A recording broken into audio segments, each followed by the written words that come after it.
Joining us now to talk about this and what could have been is Lou Rom. He is analyst for the Bleacher Report, bleacherreport.com. Hey, Lou, how are you? I don't hear Lou. Hello, Lou.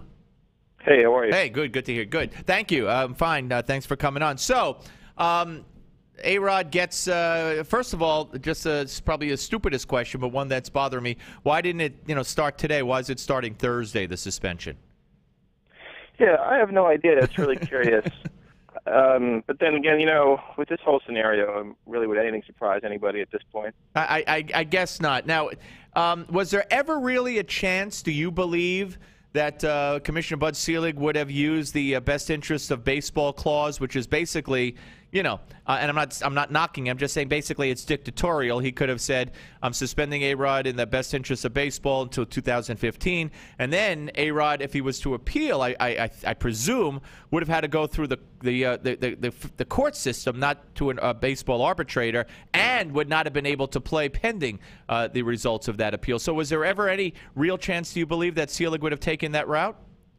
I think that was a possibility at one point. And I think, however, that, and I wrote about this last week or a few days ago, that I think what happened is that the commissioner and the league became aware that they ran a great risk of turning A-Rod, however hard as that may be to believe, into a martyr by doing that. If you take this guy and you hit him with the best interest, under the CBA, and you don't allow him an appeal and you don't allow him due process, already, in the last week or so, there have been rumblings that A-Rod was getting the shaft. They went ahead and did that.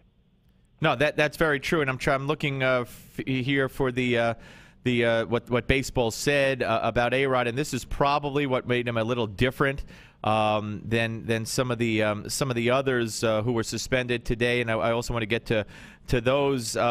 But Major League Baseball said that, well, I don't have the quote here. I'm looking at the wrong report. But basically, they talked about his use over the years, his denials of the use, and maybe I think they mentioned possibly impeding an investigation. So these are some things they might have on A-Rod or believe they have on A-Rod that they don't have on the others, and specifically the 12 others who were suspended for 50 games, which will allow, I was kind of surprised. First of all, there's a whole bunch of others that still have not been dealt with, if we were to believe the original list. Secondly, the 50 games allows anybody on that list to come back and play for the playoffs for this year. So that, to me, it's kind of a silly suspension.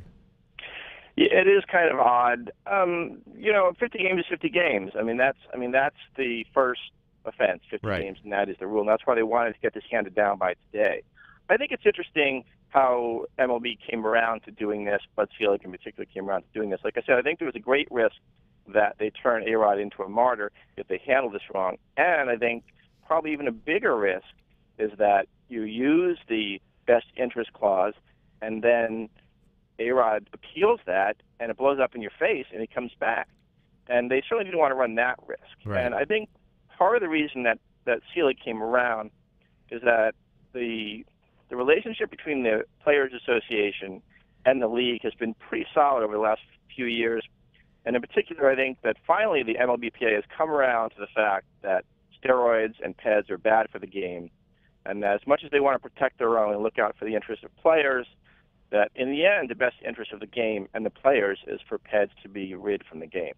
Yeah, no, I agree with you. I agree with that analysis. We're talking to Lou Rom, analyst for the Bleacher Report at bleacherreport.com here on the Steve Malzberg Show. I'm looking at this list.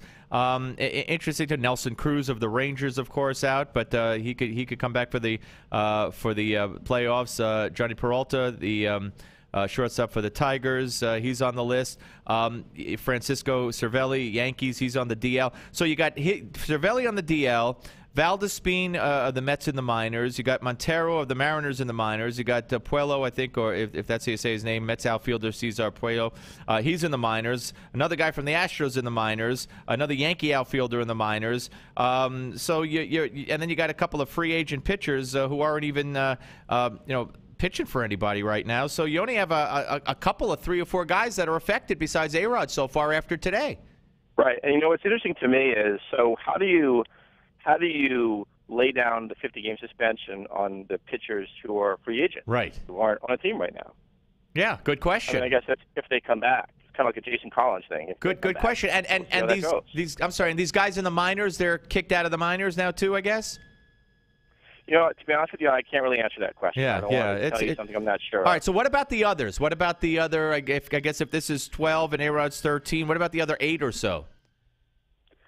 Well, I assume that, there were 2 players, and their names escape me at the moment, but there were 2 players that were pointed out in the reports that I saw that specifically MLB said that they were cleared of wrongdoing. Right. So the other 6 or 7 or so, maybe they're still investigating, maybe down the road, but I imagine that they're probably, for this hit, they're probably going to be able to get by. Yeah. But it's really interesting to me. You know, one of the things that I thought was most interesting about the way this went down is that, you know, a week ago it seemed that they were negotiating. It's funny, if you listen to A-Rod's people, they were not negotiating with MLB. The league was contacting them to negotiate. Right. If you listen to the league, opposite. They were not negotiating with A-Rod anymore. And then, of course, on Saturday when he played his first game, or was it Friday? The first game he played. He made those remarks after the game. Yeah. You have to ask, really? I mean, you have to. Well, ask nobody's yourself, ever accused him of being the brightest bulb in the bunch. I would imagine. Now, he will be, and I heard Joe Girardi say yesterday, after yesterday's game, that he's penciled in to be the starting third baseman tonight in Chicago, pending what would happen.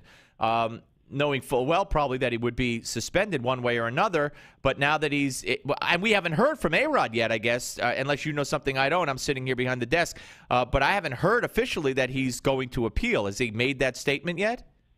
Well, his lawyers have said all along that he's going to appeal. He hasn't responded since the 3 p.m. or so release, of course, from the commissioner's office. So he'll be in the lineup. I mean, conceivably he could be playing today and tomorrow and Wednesday. Yeah, how bizarre is that? Oh, my God. He's suspended from baseball for 211 games. He makes his season debut in Chicago. Maybe there was some kind of thing in there because he accused the Yankees of not wanting him back, et cetera, et cetera. So maybe this is like a little safety valve between Major League Baseball. I'm just thinking out loud here at the top of my head. Hey, we're going to delay it 3 days. Play him if you want. It looks good for you down the road, legal action, whatever. He came back. We played him. You know, we want him back. You know, I don't know. Maybe it's something like that. Yeah, I don't understand what the 3-day delay is. It's interesting, though. However, I do know that the hearing, if he does appeal in the next few days, that I'm told that he will have a hearing. His appeal will be heard through, via an arbiter, Horowitz. I can't remember his first name at the moment. Mm-hmm. And he'll have 3 weeks for that hearing. But then Horowitz has an undetermined amount of time to come down with the ruling. So theoretically, if he appeals, he could actually play the rest of the season out. Right. But I'm pretty confident that baseball has the goods on there. And I was talking to co-writer the other day about this, and I said, you know, a lot of people are out there saying, why is baseball taking so long? Why is CLE taking so long? Why are they leaking so much information? It's compromising the league's credibility. And I said, really? Do you really think that Major League Baseball is going to bring, you know, it all down on Alex Rodriguez, the richest man in baseball, the $250 million man, who has a bevy of attorneys like O.J. Simpson-esque, without the evidence? Yeah, I think the only question is, and we'll continue this another time, and I thank you, Lou, the only question is, can A-Rod's people prove that this is somehow tainted from a man who is being paid by Major League Baseball to turn witness, and how much that would affect anything. But, Lou, Ram, thank you very much, sir. Appreciate your time.